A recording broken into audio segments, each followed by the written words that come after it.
Yeah, that sounds wonderful. So one of the thing that I wanted to ask you about is how was the prison work transformative? You were mentioning that it was really powerful for you.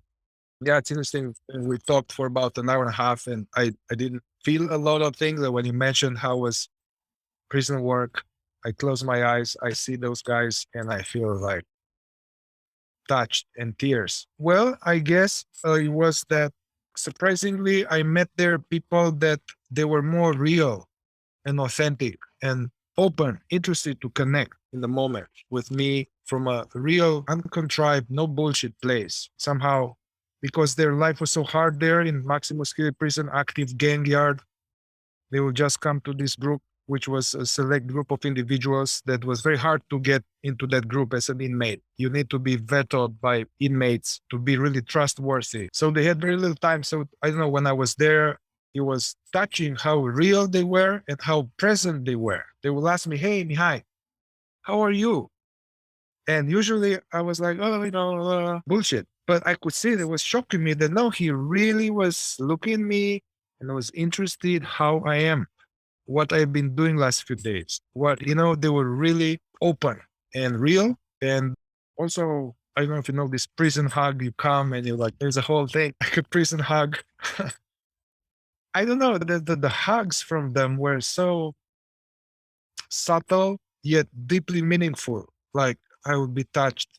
Yeah. And the work was, I was already gave up this thing about enlightenment and stuff. So it was more like a human work of going into the pain and the limiting beliefs. And so there was already a type of work happening there, which was happening before I came into the circle. Yeah, I think that the heart nourishment, man, and the realness, authenticity, brotherhood, unpretentiousness. Yeah.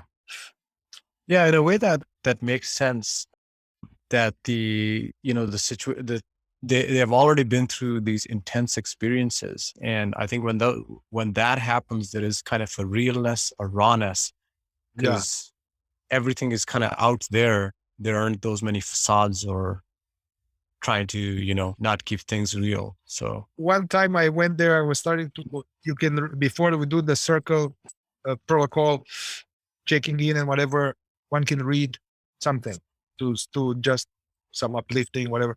So I started to bring Francis Lucille, started to read there, Francis Lucille. And I remember that I read a page or two and a little bit tentative. I was like, man, I don't know how this will land on these guys. And like, I was so gung ho on it and inspired. I wanted to share this with them. And also, I was telling Francis about this, and Francis was very good. He was saying, hey, don't teach what Francis says, teach what you understood from Francis. Don't forget about Francis. So, anyway, I'll read 2 pages from Francis. And there was this guy, he's like, oh, that's some deep motherfucker right there. Can you read it again, my brother? I was, yes. nice. And this deep motherfucker is a high respectable term. Yes, yes. Yeah. The very real and raw. Awesome.